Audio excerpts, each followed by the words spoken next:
I can make a movie that's really Guy Ritchie. It is his Six Underground. I think that's very accurate.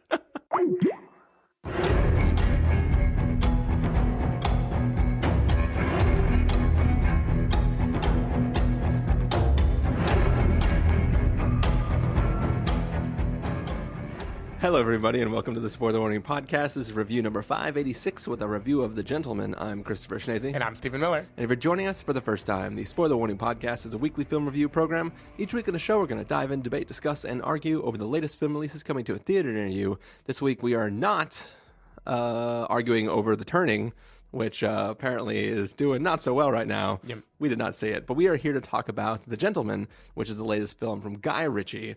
Speaking of Guy Ritchie, there was a Guy Ritchie film that came out, was it last year? Yeah. That you didn't catch in theaters, but you caught on a plane. And I think that you were not as negative as other people were. And that's a little Guy Ritchie film called Aladdin. Oh, God, I forgot that was Guy Ritchie. I was like, what the hell is Chris talking about? You are absolutely right. I was so confused. I just blacked out that he's the one who directed that. I think that when... no one was excited for Aladdin. When it came out, like moments before sitting down, I was like, not even moments before I sat down, like once I realized, I had seen the trailer a number of times before I noticed Guy Ritchie's name plastered on it. And I was like, oh, maybe I don't need to hate this film. But then I saw it and I didn't like it. But you saw it on a plane and it got the Stephen Travels plane boost. Oh, yeah. I don't know if we got to talk about it too much on the podcast, but... you can never talk about it too much. Defend yourself, Stephen. Yeah. So, I mean, I didn't think it was fantastic, but there are a number of things I quite liked about it. I thought Will Smith as the genie is pretty inspired casting. I think he came to work knowing this is what I'm going to do. I'm going to, like... I'm going to genie the shit out of this movie. And I feel like he does riffs a lot in a way that I think is great. I like him in the movie. I feel like this is like Bizarro Steven, where it's just like you have the opposite opinion of like the collective internet. Yeah, I don't know. I thought Will Smith was a great genie. I also just thought, first of all, the casting. So this is me veering back into more internet beliefs. Like it was nice to see them actually do like, I'm going to do a Middle Eastern cast for this movie instead. Yeah. Like Aladdin was my favorite Disney movie as a kid growing up, and that movie is whitewashed as fuck. And it was interesting to watch them like make this movie that is actually demonstrating a diverse cast and like trying to be a little bit more actually pulling from the culture. I know Agrabah's a made up place, but you know, it's vaguely Arabian culture, and it did a good job of that. I don't know. I thought like when it gets crazy in the right way. I did not love it. Like I think the pacing is odd, and I think the music in all of these new Disney movies is just off in a way I can't. It's like a weaker version of what it should be. Yeah, it's like you've got this amazing song catalog. Why are you half-assing it? Like you should just belt it out. Like you should be totally into it. Yeah. But I don't know. I liked it. I had fun with it. I think Will Smith is the one that really made me like it, though. And you still haven't seen the Guy Ritchie King Arthur, right? I have not. No. All right. Yeah, I think that one, if you could get through all of Aladdin and be like, you know what, this was not so bad, I think you should definitely see that because that was a wild movie. To be clear, Aladdin would have been like a rental or something. Like it's not like I was must see about it or anything. Yeah, I know. Yeah. But so basically, there's a roundabout way of me saying when you sat down and see this film, you have not been recently tainted by anything Guy Ritchie did that made you go like, oh, I hope this is better than the last thing. And speaking of roundabouts, you know where they got those? In the UK. Yeah. Nice. Yep. But yeah, so we are here to talk about The Gentleman, which I'm going to do my best not to call The Irishman, because just it's another movie with a the and thing ending with men. Yep. But this movie was luckily less than 3.5 hours. And we're going to review it. So we're going to take a listen to the trailer for The Gentleman, and then we're going to come back and give you a review. There once was a young and foolish dragon who came to ask a wise and cunning lion about acquiring his territory. Now, the lion, he wasn't interested, so he told the little dragon to The dragon, he persisted. Oh, goody. He started a war. So the lion took the little dragon for a walk and put 5 bullets in his little dragon head. It's warming up now, isn't it? There's a message in there. Maybe you can explain it to me. The young succeed the old. Enjoy the show. It's gonna get messy.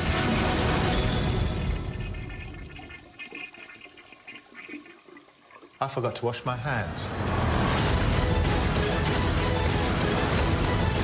There's only one rule in this jungle. When the lion's hungry, he eats. His name is Fahak, but spelled with a PH, so it sounds like Fahak. Please! Kanda Fahak. Please! See how I can do this. The Gentleman is basically about a gentleman who is into selling weed. And he has grown a giant weed business by manipulating people with land and figured out a way to hide a shit ton, like 50 tons a year of weed, and massively sell that and make a lot of money. But this gentleman is trying to be more gentle and wants to sort of get out of the business. And he is planning to potentially sell to one of his competitors, and that sort of changes up the market. And a bunch of people are interested in buying him out, or maybe taking over his business, and a bunch of shenanigans takes place. And we see a bunch of people try to overthrow the Gentleman and take his business. Yep. Stephen Miller, what did you think of the Gentleman? I was surprised by The Gentleman, and I can't decide in a good way or bad way yet. So the thing is, I knew this was going to be Guy Ritchie doing his Guy Ritchie thing. I got a sense just from the casting that it was probably going to be him, like, extra playing in his usual sandbox. Like, after Aladdin, he's like, now I'm going to do one for me, right? I'm going to do... Who was Aladdin for? Disney, sure. Okay. I mean, like, I liked Aladdin, but that is, like, at best 15% a Guy Ritchie movie. Like, he did not really get that much into it except for some kind of cool moments. But but anyway, this is, like... I knew this was going to be kind of indulgent Guy Ritchie. What I didn't expect was the way he was going to, like, slow it down to enjoy it. Like, I think this is his version of Martin McDonagh's Seven Psychopaths. This is his... Did you ever see that? Yeah. Okay. It's his, like, this is my brand.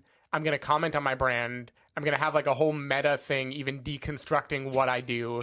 And I'm going to make it all kind of still go to hell, and you're still going to be on board for it because I'm Guy fucking Ritchie. Like, I'm going to do it to you even as I have every character, like, screaming, this is the plot, this is what it's about, this is where that happens, don't you remember that? You know, like, be very, very, very open about my self-indulgence.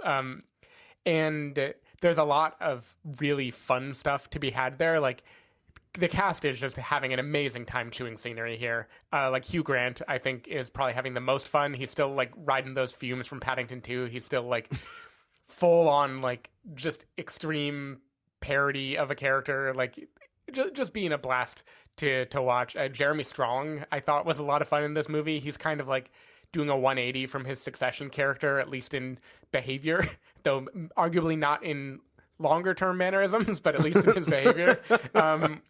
I just think like Charlie Hunnam, I like to see his full transformation. I was telling you on the way out, I feel like he's becoming Seth Rogen, or they're meeting in the middle somewhere. Like, I think Seth Rogen from The Long Shot is becoming Charlie Hunnam, or vice versa. But like, it's fun. It's a lot of fun. I love seeing Colin Farrell show up. I think there's a lot to recommend it. I just also think it is a little too satisfied with itself, and especially early in the movie, like maybe the first 20 or 30 minutes, it is really enjoying slowing down and just having, like, Hugh Grant milk the shit out of every, like, cock-teasy conversation he has with Charlie Hunnam's character. Yeah. And it's like, I don't need to show you blood. I don't need to show you action. You're all here for a Guy Ritchie movie. I'm going to make you wait and wait and wait and wait. Yeah. I think it does pay off. I think it is ultimately still enjoyable for that purpose, and I like how far he went with it, but I just think it's very minor work to me by Guy Ritchie standards. Like, he doesn't have that propulsive, like, story momentum that moves it along.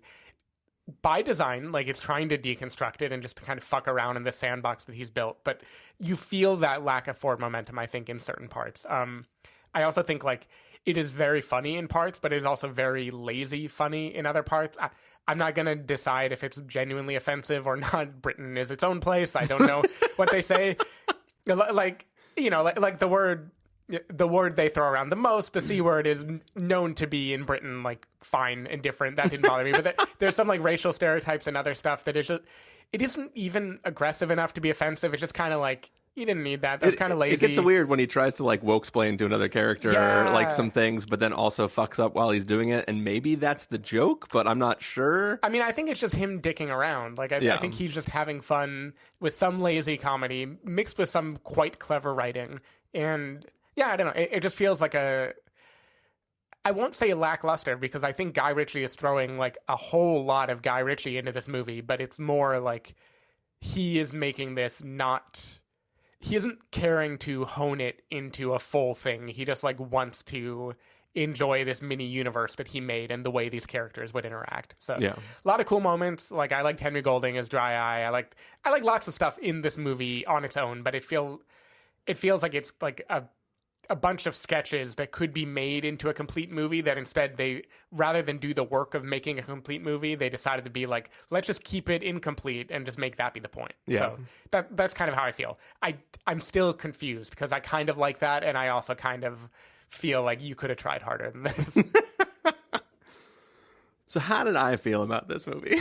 You asking me? I was curious, sitting down to do this recording, what you were going to lead with and where you were going to go with your review, because I think I'm sort of in the same place as you are. There are things in this film that I liked and enjoyed, and I think the longer the runtime is, the better the film gets, the more it knows what it wants to do. But I think this film gets off on a little bit of the wrong foot by starting with the strangest characters. It's not we don't get a straight man followed by these character pieces. We start with the character, and you don't quite know where he is yet. Like the Hugh Grant character is like, he is this smarmy, kind of weaselly, weird, androgynous, a little bit maybe, sort of kind of like, it's you don't know what he's supposed to be, and he doesn't speak in long enough lines that aren't like him drunkenly stuttering for you to really get a sense of who he's supposed to be. And by the end of the almost 2-hour runtime, you know where he is, and you're like, okay, I've settled into this character. This character's funny now to me. But at first, you don't really know what's going on. And then you talked about this film being meta, and I'd like to push back a little bit on that, because I think to be meta, there has to be something that is not your commentary that you're watching. I feel like the beginning of this film goes beyond meta, and it's no longer narrative. It's just the thing that it's saying it's doing. And then the bookend of the film just does that even more. And the bookend is it at its most. Like, I think that when this film started, it was aggressively grating on my level of acceptance. Like, I was just like, oh, Jesus Christ, I hope this film isn't going to do this the whole movie. I wasn't with it, and it was grating on me, and I couldn't escape that. And I think that the longer it went on, and the more the story sort of unraveled, and the more we got to spend time with each of these characters, I settled into it a little bit, and there are moments of fun. I think the best part of this film is the toddlers, which is this not little children for those who haven't seen the film, but it's this like gangster squad of like these breakdance fighting gangster kids who do crimes and upload their shit to YouTube. And I would watch that whole movie about that crew, because that was fucking amazing. I loved every second that they were on screen, getting into trouble, doing their thing. They're great. I think that some of the other groupings of people feel a little bit more like side Guy Ritchie characters. It's kind of like, Lock, Stock, and Two Smoking Barrels, Snatch, amazing films, but they're kind of about all these different groups of people who are having their paths cross and their storylines are all interconnecting. This movie feels like, what if all the B characters that got cut out of those movies now interconnected with each other? And when we sat down to see the movie, we sat down, this is one of the films that we've actually seen together, and I turned to you and I was like, oh, I haven't seen the trailer or anything. I don't know what we're about to watch. You were like, same with me. I was like, all I saw was the cast, and it feels like the cast was it feels like the people were cast by the Netflix algorithm. Like, it felt like we're just going to take a bunch of these people who are hot right now because of other things and then put them in a movie together. And I think that like it was hard to just sit and watch this film and not feel weird about the mishmash of what was going on. And I think that overall, I didn't walk out of the theater very positive about it. But when I think back to it, or I watch clips from the trailer, or I see any shot that has Colin Farrell in it, like, there are things that make me giggle in my head. And I'm like, oh no, I think I liked some of that movie. It just overall let me down a lot and didn't really excite me.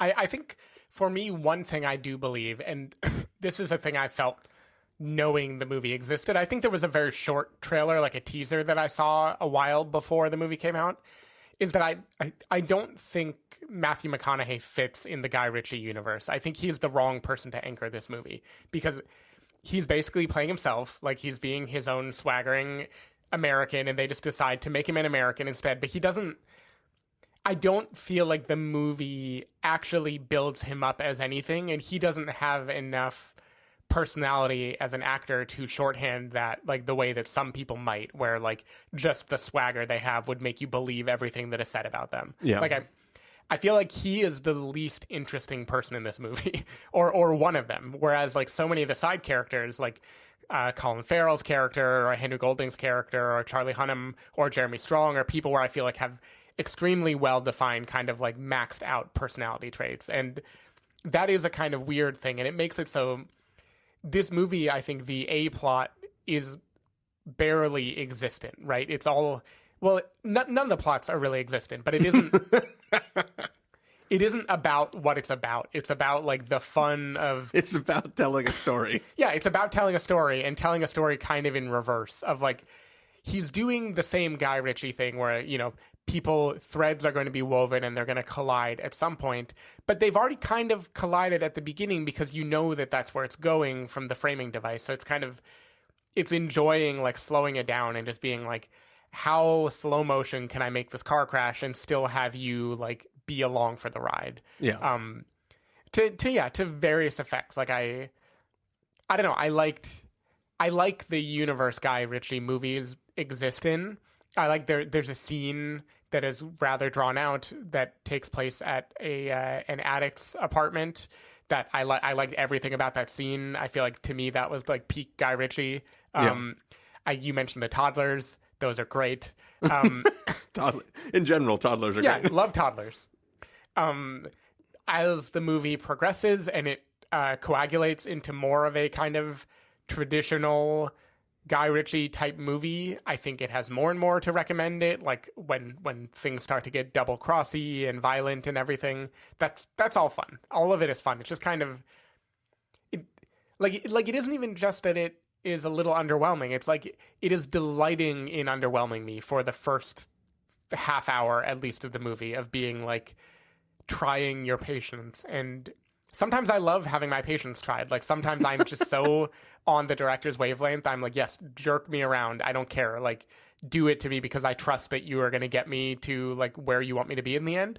And this time I don't know that Guy Ritchie has a place he wants me to be. He just is like delighting in the act of storytelling. So I think that is sort of maybe the problem, is that he really spent time with like Hugh Grant's like narration throughout the film, and that was like, I want to give this character a chance to really shine and try to talk about how smart he is and all the stuff that he knows because he's witnessed all these things.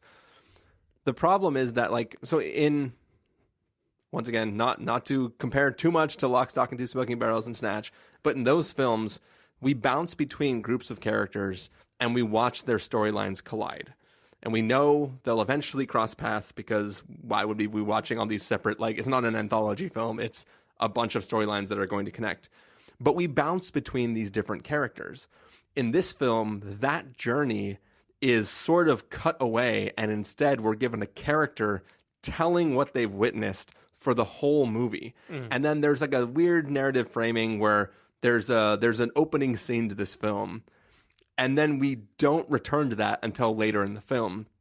And that's all there to set this entire story with one trajectory in mind. And I think that because Guy Ritchie is trying to pull you away from watching a logical progression of things, when you have one character just saying what they saw, it feels lesser. So when things start to get twisty-turny and everything's going crazy and you're like hearing about all this stuff, it doesn't feel like a thing that you really saw.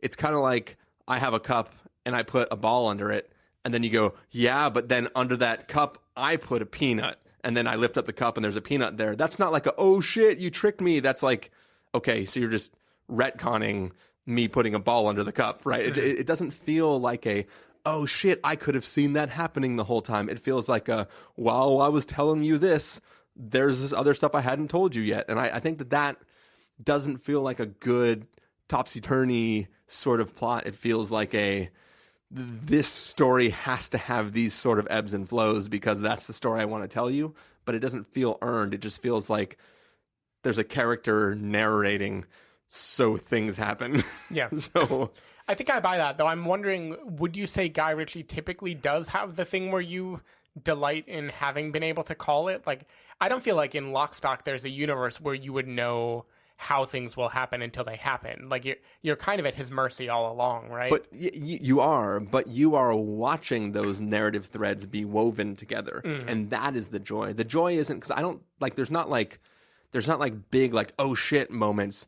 There is aha moments, like which is like I'm seeing like it's this scene which didn't make sense before now makes sense in the context of watching other characters walk into that scene, and that's a different strategy than while I was telling you that this is what was happening. Like, and also the thing is like the person telling the audience the story is the person who was there for half of the story that's being told to him, and it's a bluffing game. But then the more you learn about what is being bluffed, the less that interaction continues to make sense, right? It's like both characters are trying to stall each other because they all want to know what the other person like. It's too much.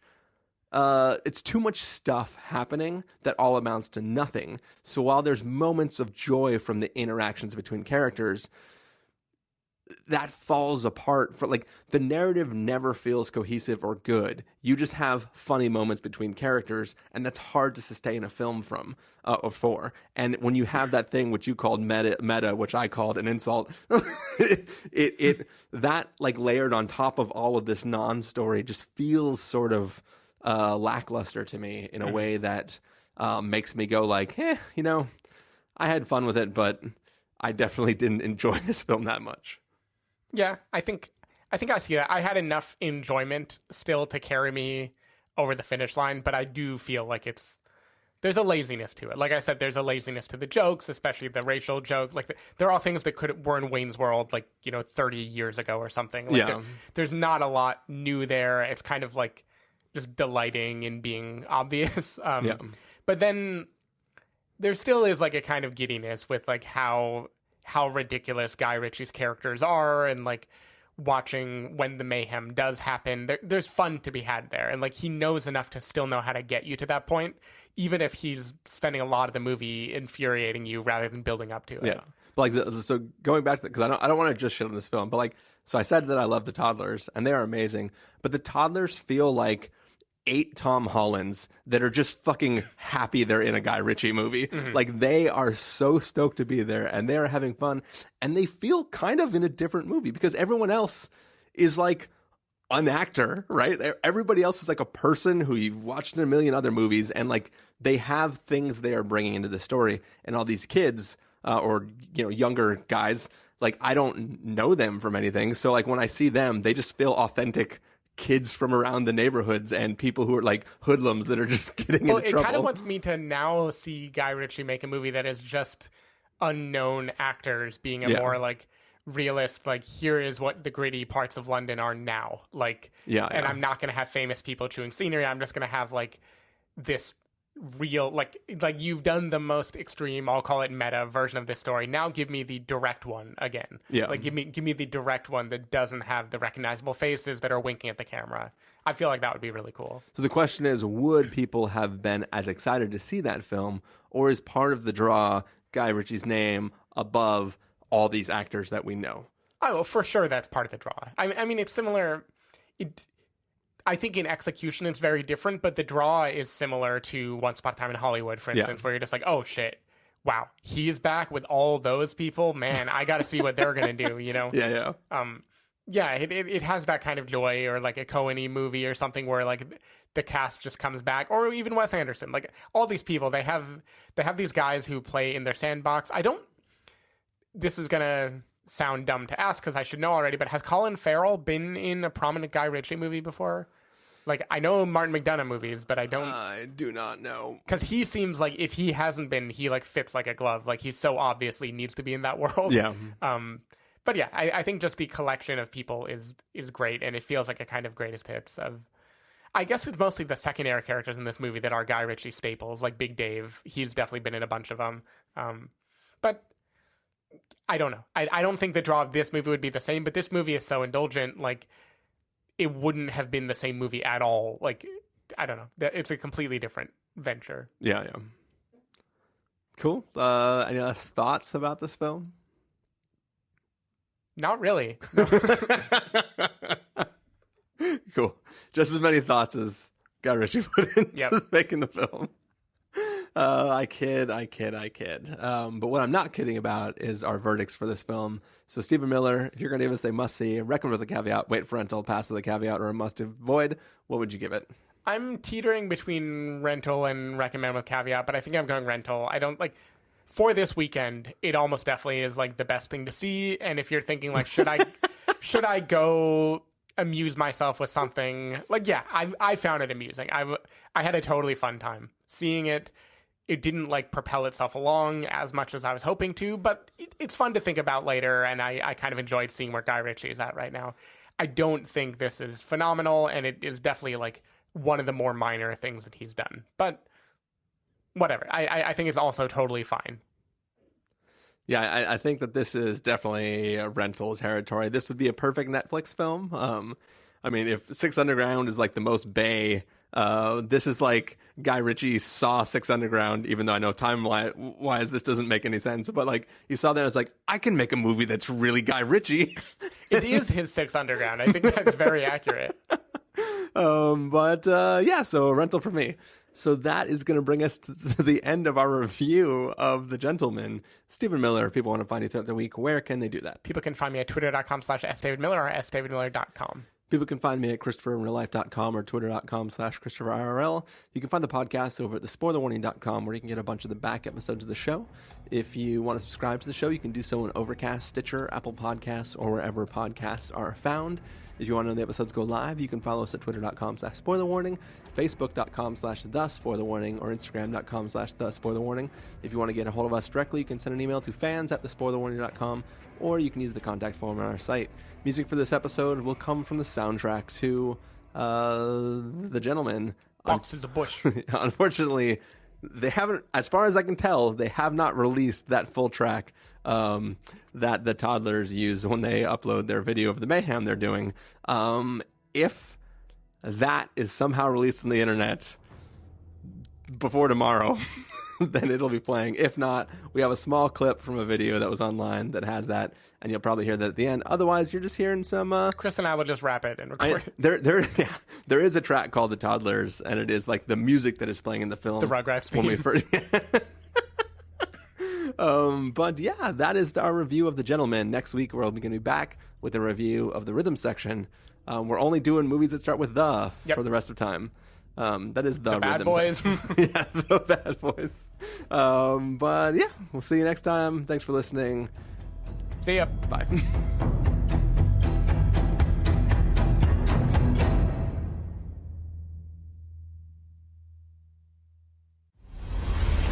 With the toddlers of your dumb, just know that we come from the bottom of the slum and we're hungry. Means we're coming for the crumbs, and we're like a tax man, cause we're coming for your funds. Boxes of bush, all buds, no dust. Boxes and boxes and boxes with the toddlers of your dumb.